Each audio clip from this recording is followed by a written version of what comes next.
Hey there, I'm Misty. I'm going to be showing you how to perform skill number 21 in your Headmaster workbook. This is the skill of putting on and removing gown and gloves, measure and record output from a urinary drainage bag with hand washing. Okay, so when you go up to test for your CNA certificate at state, what they're going to do more than likely is to set out the supplies for you on a table similar to this possibly. So of course you won't have the directions, you won't have the Headmaster checklist, but you are going to have probably a gown laid out, your cylinder, some gloves, a disposable pad or a barrier, and an alcohol wipe. They may have all these supplies set out in a group like this, or they may have them mixed in with other items. So what I'm going to do is go ahead and begin the skill. So what you should do is come up to your supplies and make sure everything's in place. And I can see here that right now I'm missing hand sanitizer. So I'm just going to grab the hand sanitizer and put it in the skill.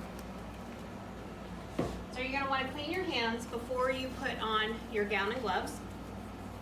Be sure you rub the hand sanitizer in completely so state will know that you are allowing it to dry.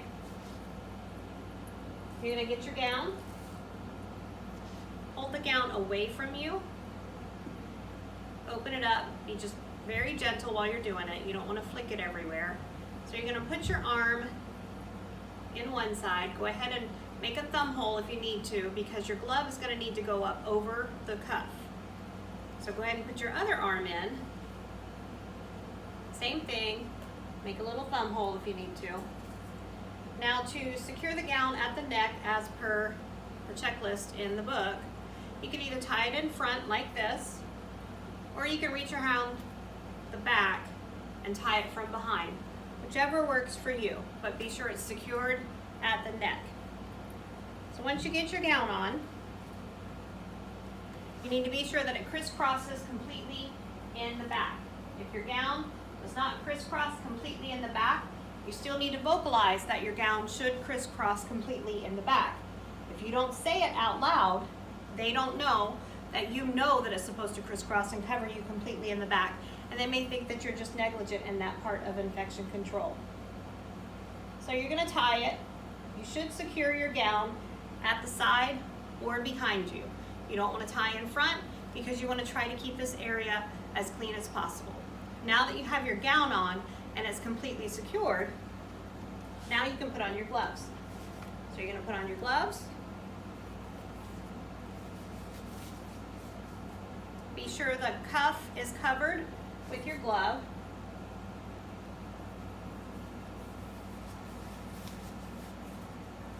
Now that you've got your PPE on, now you can go in and perform the skill with your mannequin, or maybe it's a person that's in the bed.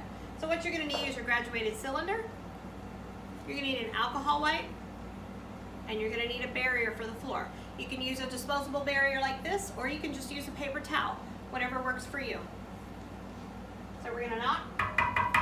Hey Terry, I'm Misty, I'm your nurse today. We're going to be emptying your catheter.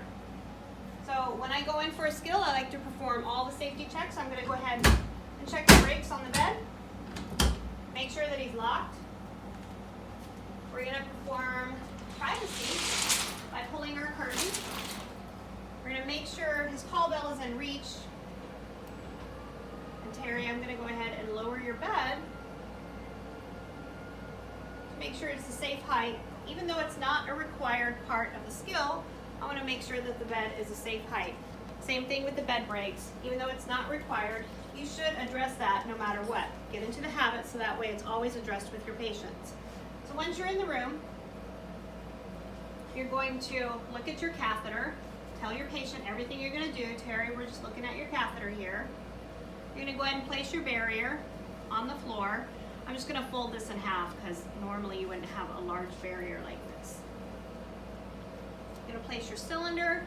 Go ahead and open your alcohol wipe so it's ready. And part of the skill is to check that the catheter tubing is not kinked in any way. So you're going to check to be sure the catheter tubing is not kinked. You're going to check to be sure that it's still inserted into your patient and that the tubing is not pinched off up here. Urine has to flow freely from your patient to the urinary drainage bag. So you're gonna pick up your urinary drainage bag and you can empty it by just removing the spout, placing it over the center of your cylinder, open it. You're gonna drain the bag completely. Here I'm not gonna drain it completely, I'm just gonna make sure that I put a good amount in there so you can see. And then you can hold your spout, get your alcohol wipe, wipe the spout off. That's gonna be trash. And you're gonna secure your spout back into its holder. You're gonna hang your urinary drainage bag back on the bed, either on the hook that they gave you or in a place that's gonna secure it. And then you're gonna take your cylinder so we can dispose of everything. This is your urine. This is gonna be trash. So you would place this into the trash can. Hopefully there's a trash can very near you, because I always like to make sure my patient is okay before I leave the room. So what I'm gonna do is go ahead and put his blanket back. I've already addressed the bed height. I've already checked his brakes, and here's his call bell that I'm getting ready to give him. So I'm just gonna go ahead and make sure my patient is comfortable. Okay, Terry, here's your call bell. I'll be back to check on you in about an hour. All right, so now what we can do is empty our urine the way that Headmaster wants us to empty our urine. First, we need to measure. So you're gonna place your cylinder on a flat surface, and if our camera person will zoom in, you can see that the urine is about 275 milliliters, a little under it, so it's probably about 270 milliliters. You should be familiar with your recording form from Headmaster. So what you're gonna do is put your name on the form. You're gonna put your recording of 270 milliliters on the section that says urinary output, and then you're gonna sign your form. They are not worried about infection control at this point. That's not what they're looking for. They're looking for correct urinary output recorded in milliliters as per directed in your Headmaster handbook. So now you can dispose of your urine. So you want to be sure that you empty your urine into a toilet or whatever toilet designated area is being used at your testing site. So we do have a bedside commode here in the patient's room. I'm not going to use that right now. What we're going to do is pretend that this is the toilet. So what you would do is you're going to empty your urine into the toilet. You're going to need to rinse your cylinder, and you can either dry it with a paper towel, or you can just go ahead and place it into the soiled utility area. But this would go into a soiled utility area. So right now what I'm gonna do is go ahead and place it over here in the supplies. That would be considered a soiled utility area. My patient is safe. I've already recorded the output, and I've gotten rid of my supplies that are reusable, put them in the soiled utility, and I have thrown out my disposables in the trash. Now I need to remove my PPE. So you have to remove it in the order that they want you to remove it. Gloves are going to be first. So you're going to remove your first glove by taking the cuff and carefully pulling off. Wad the glove up into your hand, and then you remove the second one by taking it off. You're going to go ahead and just take that and drop it in the trash can. So now you need to take your gown off. This is all considered dirty. You can't touch the front of your gown. Your hands are considered somewhat clean, so that's why you can use your hands to go ahead and remove it at the neck and the waist. What you need to do is remove it at the neck first, so you can either reach behind you and untie it, or you can just unfasten it at the neck by pulling it. You should be able just to pull it off. Once you do that, you've loosened it there. It doesn't look like it loosened very well, so I'm just gonna pull this.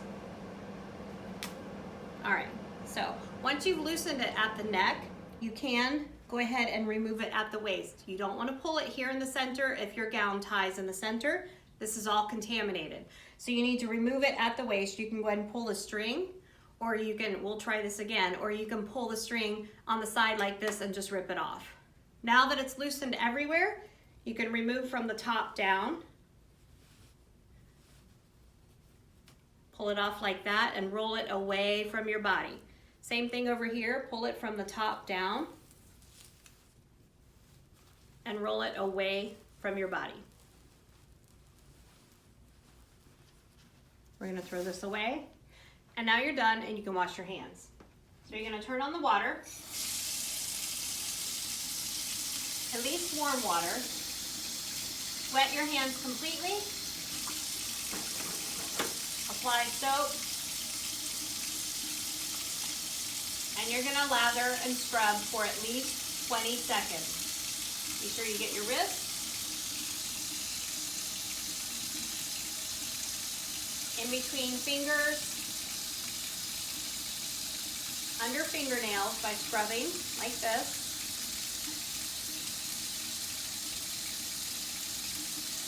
And kind of keep a mental count in your head because they do count how long you're scrubbing your hands. So you're gonna rinse your hands without touching the sink.